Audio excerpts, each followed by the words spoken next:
Salut à tous, dans cet hebdo pour la première semaine de la Swiss Fantasy League, où je vous propose tout de suite de revenir sur la semaine qui vient de s'écouler dans le jeu de Fantasy League made by Swish. On a donc eu cette semaine déjà des premiers bons résultats. Alors on va tout de suite aller voir le top des différentes joueuses, où on voit que cette semaine c'est donc Eja Wilson qui réalise le plus gros score avec 139 points. Faut dire que les Aces ont sorti quelques cartons. Ses coéquipières, même Jackie Young et Chelsea Gray, continuent. Tandis qu'on voit aussi Elena Deldon des Mystics ou encore Nafisa Collier des Lynx. Voilà, ça c'est pour les scores principaux de cette semaine.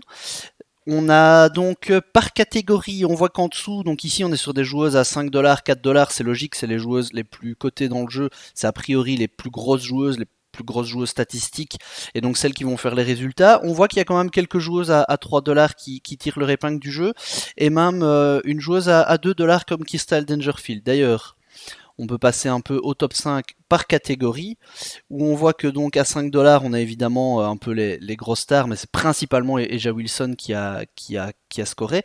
Pareil, dans la catégorie en dessous, à 4, on a Jackie Young qui est celle qui a fait le plus gros score.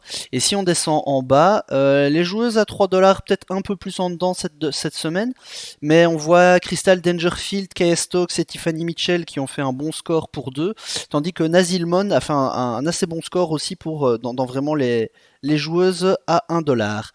Ça nous donne au niveau des compositions. Alors cette semaine, la composition qui vous aurait valu le plus grand nombre de points, c'est donc celle-ci. La composition avec une joueuse à 5, deux joueuses à 4$ et deux joueuses à 1$. Donc avec Eja Wilson, Jackie Young, Chelsea Gray, Nazilmon et Alana Smith, qui vous en aurait donné le total de 421 points. Alors cette semaine, le vainqueur de cette semaine, qui n'en est pas très loin parce qu'il fait 413, c'est Gideon Danielson qui est de retour pour cette troisième saison et qui donc conforte son premier rang all-time vu qu'il est là depuis la première saison. Gideon, donc félicitations à lui. Alors tandis que au niveau des classements par équipe, c'est l'équipe Bradenton qui est de retour en première position, talonnée de peu par les Johannesburg Mariners. L'occasion de dire que si vous n'avez pas d'équipe, n'hésitez pas, franchement, contactez-vous pour essayer de compléter et de faire des équipes complètes. La liste des équipes est là, vous pouvez essayer un peu de contacter les gens et voir pour les compléter. N'hésitez pas à aller voir aussi sur le Discord. Donc toutes les stats que je viens de vous afficher ici, elles sont affichées chaque semaine sur le Discord par Ghislain. Donc faut pas hésiter à aller voir là-bas. Vous aurez la liste des points marqués par toutes les joueuses, parce que là moi je vous ai juste montré les premières, mais vous aurez vraiment l'entièreté des joueuses et le nombre de points qui ont été mis cette semaine. Vous aurez aussi les tops par catégorie, les meilleurs compos. Donc vraiment les stats que je vous ai affichés là sont affichés dans le Discord. Alors tout ça nous amène à la prochaine semaine, donc la semaine qui va arriver, où quelques conseils pour choisir. La première chose, comme d'habitude, évidemment, c'est de regarder le calendrier. Alors, la semaine qui arrive, on a donc 5 équipes qui joueront 3 matchs. Il s'agit de Chicago, Connecticut, Minnesota, Dallas et New York.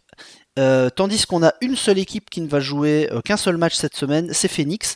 Donc Phoenix, on vous déconseille de le sélectionner. Une autre équipe que j'aurais tendance à déconseiller, c'est Indiana. Indiana va jouer 2 matchs, mais Indiana va jouer Connecticut et Las Vegas, qui sont quand même 2 grosses oppositions, donc ça risque d'être compliqué pour Indiana.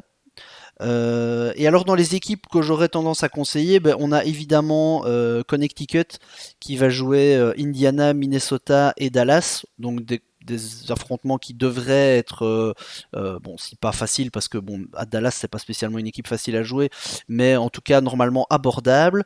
De la même manière, on a New York où on sait que certaines joueuses peuvent faire des gros cartons Entre autres, on a vu Brana Stewart plutôt énervé, donc cette semaine il y aura 3 matchs au compteur, donc il y a quand même des chances de venir faire un résultat. Avec surtout qu'en plus en premier match, elles vont jouer Seattle, donc le retour de Brana Stewart à Seattle. En plus, on sait que Seattle cette saison, c'est pas vraiment ça. Et ensuite une double confrontation contre Chicago. Donc à mon avis, il y a moyen de faire des résultats à New York. Et alors éventuellement, dans les paris qui peuvent se tenter, on a Las Vegas qui ne joue que 2 matchs, mais c'est contre Atlanta et Indiana. Donc il y a quand même une possibilité, quand on connaît surtout la raquette d'Atlanta et le niveau général d'Indiana, il y a peut-être une possibilité pour faire quelque chose du côté de Vegas. Donc voilà, ça c'était nos conseils pour cette semaine. Je vous conseille toujours aussi d'aller regarder l'Injury Report par rapport aux joueuses qui sont blessées. D'ailleurs, je vais aller le voir tout de suite en direct avec vous pour le voir. Et on a donc qui sont blessées ou absentes principalement à noter. Toujours Tara McCohan du côté des Wings, même si elle est en day-to-day, donc à voir ce que ça raconte. On a beaucoup d'absences du côté des Sparks de Los Angeles. Kayla McBride à Minnesota. Et c'est à peu près tout. Maisha Enzalen, toujours pas de retour du côté de Washington. Donc voilà, vous avez maintenant jusque demain midi, mardi midi pour faire vos sélections pour cette deuxième semaine.